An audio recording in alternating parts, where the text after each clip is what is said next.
Eoris has successfully convinced me that something is horribly, horribly wrong in South America, as Eoris Essence comes from us from Dream Atlas from Colombia and is by God, a D20 dice pool system about something. Honestly, I have no idea what the hell it's about. I didn't read the setting book that comes separately and only read the core rulebook. However, what I have been able to discover about it is the following. God and time are celebrating the end of reality, the spirit world is trying to DDoS, and you're stuck in the middle as regular people, or not. Eoris can best be described as a psychedelic experience. Just reading it, as you go through the rules, you begin to understand the sheer genius and madness behind each word. At its core, it sounds simple, but each character may have different variable numbers for their 2 hits for each target number, which are different transcendences which augment combat actions. The magic system is entirely song-based, about bending reality to your whims, but there's like 16 different skills for it, and there's an entire section about your psychological profile that you need to fill out personally,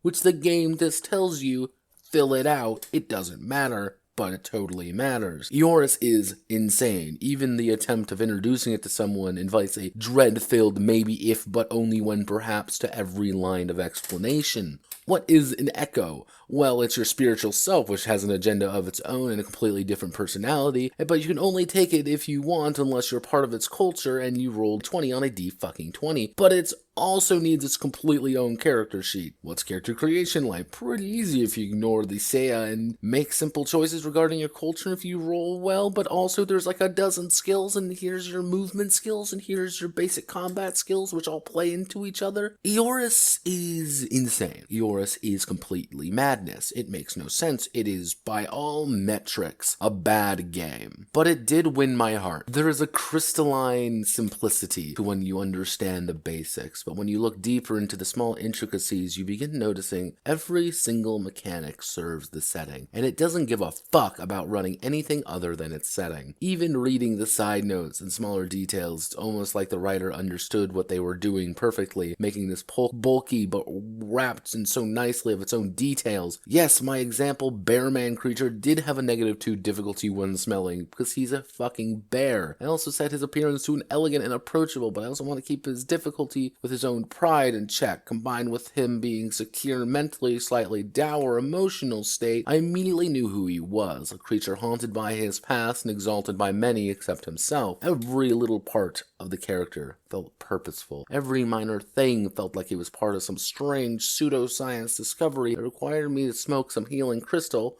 or something to get the full idea. So is Eoris good? No. But I do recommend Eoris Essence as something to simply experience. Yes, I wholeheartedly do. I want a second edition. I want the art plastered on my walls. If this was a cleaned up and more controlled state, it may be astounding, but I even feel it would lose an aspect of its charm. The sheer disregard for anything outside of its setting and itself is admirable, if terrifying to behold. My name is Notepad Anon, and this was Eoris Essence. If you like what I do here, feel free to subscribe and leave a comment. You didn't have to